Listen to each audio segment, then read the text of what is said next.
I think AI is a great resource, as Christian mentioned, because it helps us be more creative and focused our creative. In social media, we all have KPIs. We're not just artists doing what we please. It's important to have focused creative to really connect with audiences and make sure that you are reaching your goals. And so I think AI actually supports creativity and makes sure that you can really create resonating content. Great. Rania, you mentioned how stories are really taking off, and especially nowadays. So do you think, what's your take on that, and how much do you think marketers should actually spend time on story creation? I think it's vital. Stories now have become the it thing because, as I said in my presentation, people don't want you to sell for them on social media. People want, it's not about the brand, it's about them. And being part of your stories or watching an event or watching a ceremony or watching, I'll give you an example. About 2 years ago, we wanted to launch the new iPhone. And the marketing department came to us running 2 days before the launch, and they said to us, can you please create something? And the story wasn't a big thing at all.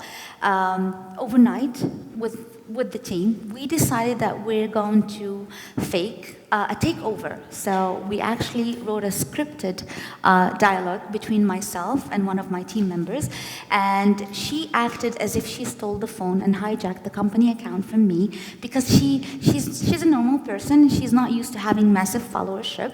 She took over the phone and she went around the office one day before the launch of iPhone, and she decided to show the people that everybody is so tense and so excited about the iPhone launch, but nobody wants to tell her what's happening. So apparently there's a massive event that is happening the next day, but nobody wants to tell her. And she's doing all of this, and she's broadcasting this live on the story without my knowledge.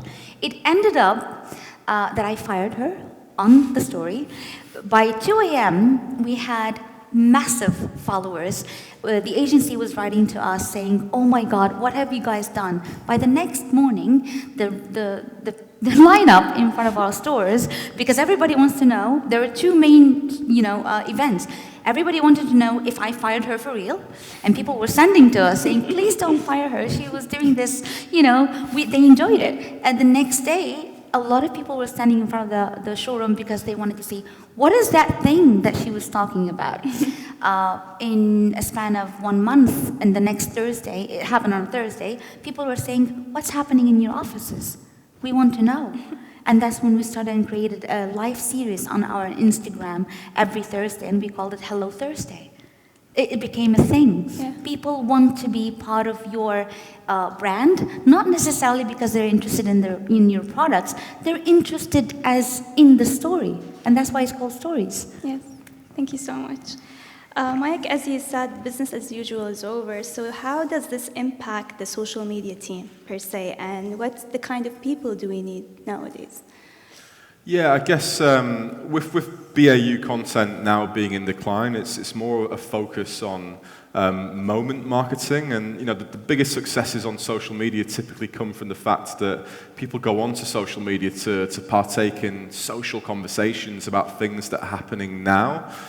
The way that we've restructured the team at Social Chain is that we're spending much more time looking at how we can be reactive to common threads and trends that are happening that day or that week that we can tap into, rather than having a scripted content calendar. Of course, we have a content calendar, but that content calendar is much reduced, and it's much more focused on creating performance-led content that takes, that lives off the feed.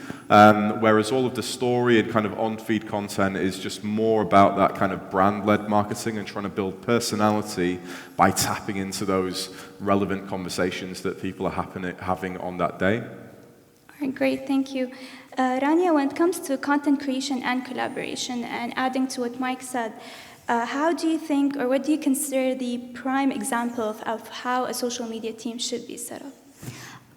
We work very closely with the marketing department, because a lot of marketing departments don't get what we do, but with the interface with the social media platforms. So we have to feed in the knowledge that we have to people who are used to doing things in the old ways.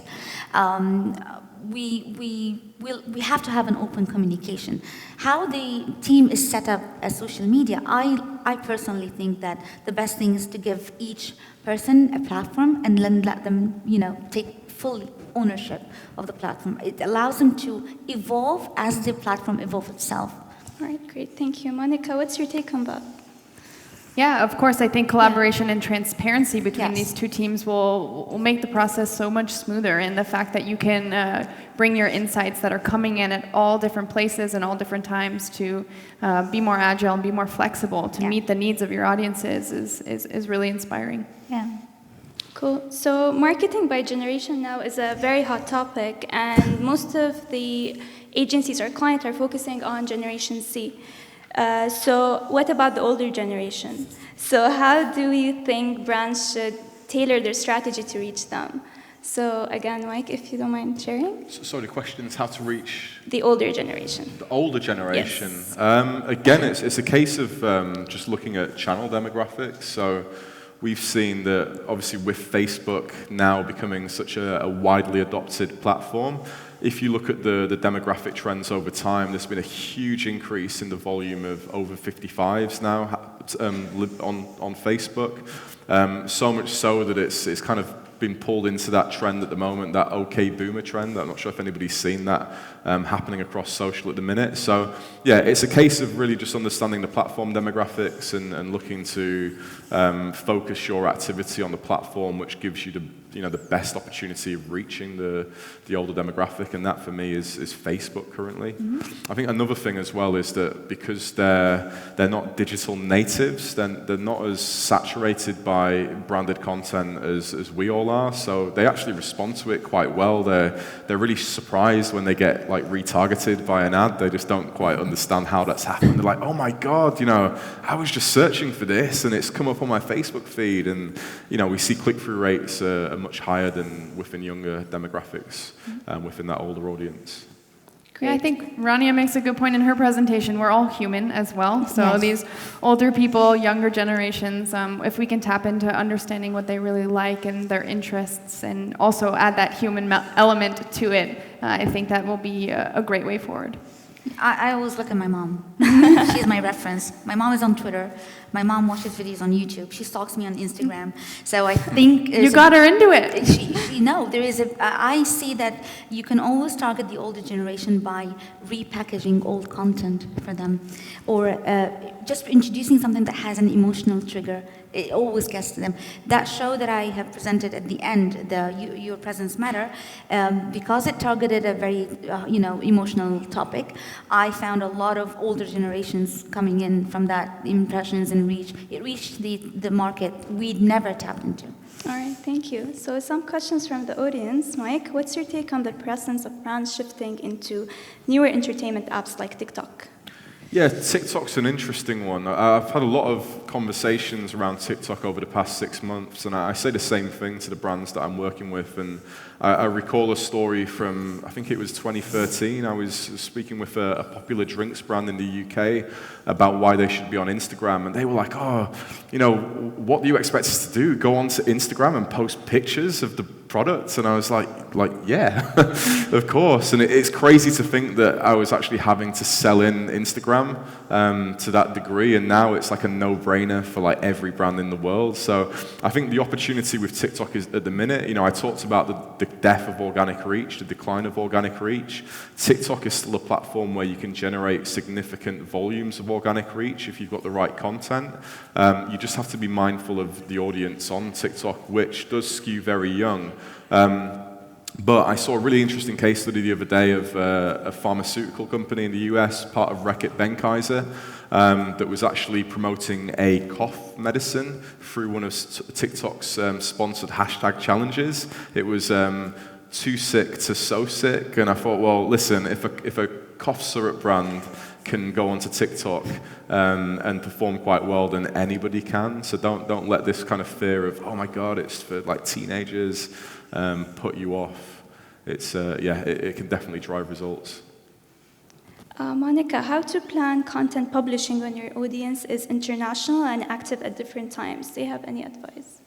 I think it's really important to stay and have a finger on the pulse of the data. When are they actually active? And also, as Mike mentioned, being flexible within the moment content and making sure that you're responding to things that are happening in their culture and in their industry, and making sure that you have a planned strategy that can reach them at the right times, their regular times, but also have a flexible, open strategy that can reach them at times that are unexpected to you and unexpected to them as well. Great. Another one for Mike. When you say BAU is over and out, is this for all industries out there?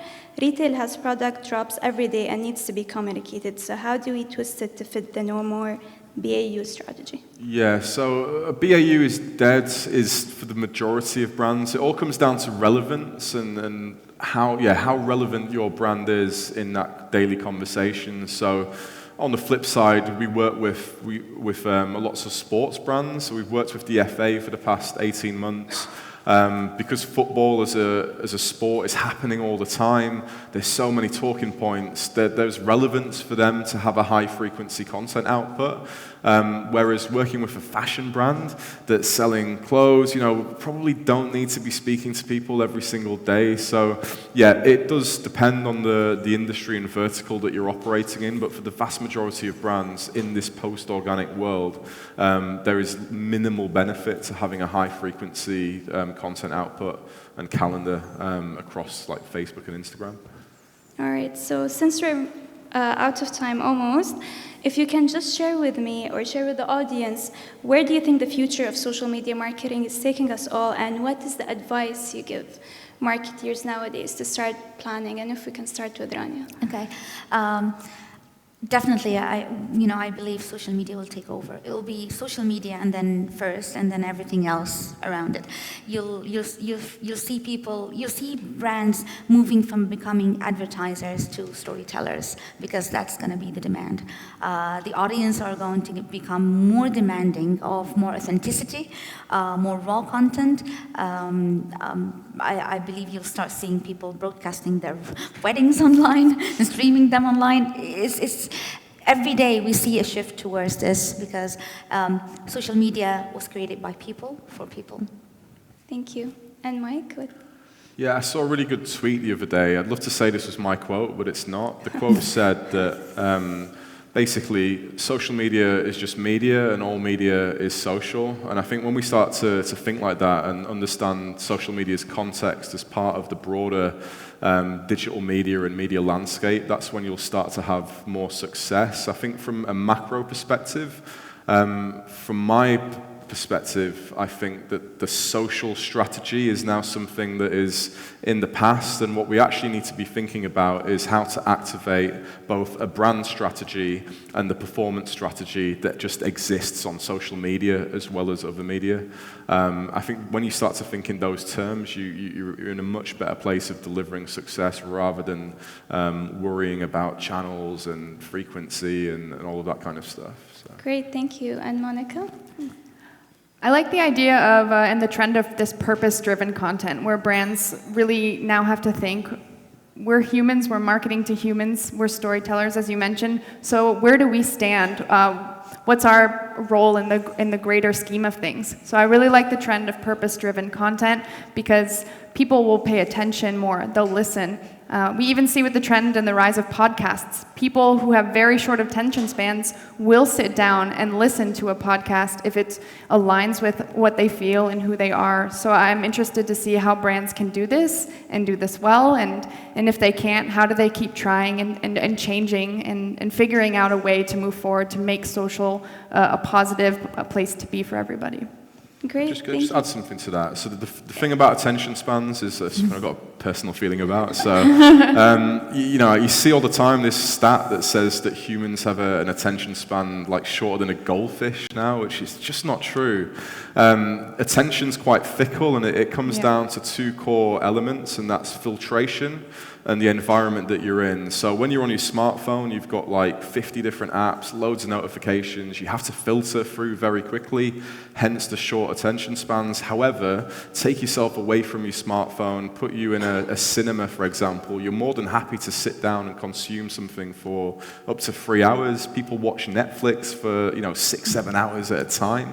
So from a content perspective, going into 2020, you need to start thinking about how your content strategy can tap into that full spectrum of attention. So the whole thing with like audio content, people want passive consumption, so you need to have like long form content for that element. And then, when people are in that filtration mode on their smartphone, that's when you start to need to think about things like stories and shorter form content to take hold of that. But you need to think about that full spectrum of attention and ensure that you've got content for every bit. Great. Thank you so much, guys, for joining me in this panel discussion. And thank you to our partners again, Kareem and Deezer, for helping us out in this event. Thank you all for joining us today, and hope you have a really good start for your day after this. And you can join us for lunch outside. Thank you. Thank you. Thank you.